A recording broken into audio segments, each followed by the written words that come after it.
જૈન મારા કાકીના યોદ્ધાઓને એક વાત મારી સાંભળો. એ આપણે કંઈક સીસીએ ગ્રુપ બી ની કંઈક તારીખ એક્ઝામની જાહેર થઈ છે. આ રાતે અમારે એક પરમ મિત્ર જોડે વાત થઈ અને કંઈક 8 તારીખ અને 6ઠા મહિનાની કંઈક એક્ઝામ છે. એમાં કંઈક 200 માર્કનું પેપર હોય છે અને એમાં કંઈક કરંટ 30 માર્કનું કરંટ છે.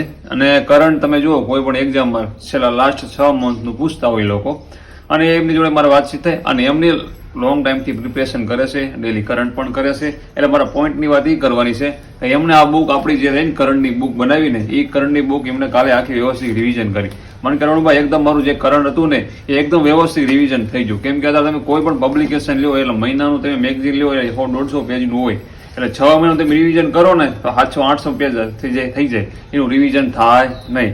અને આ બુક રહીને એ તમે ઉપયોગ કરી શકો. ટૂંકમાં સીસીએ ગ્રુપ બી ની જે એક્ઝામ આવી રહી છે ને એમાં તમને આની હેલ્પફુલ થશે.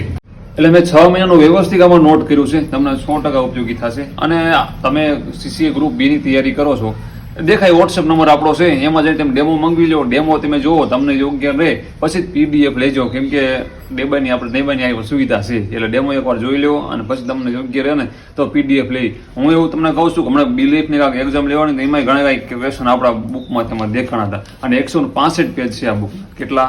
165 પેજ છે આ બુકના. અને બહુ વ્યવસ્થિત નોટ કર્યું છે. બુકનો લ્યો કાંઈ ને પણ ડેમો લેવા આવજો. જય માતાજી.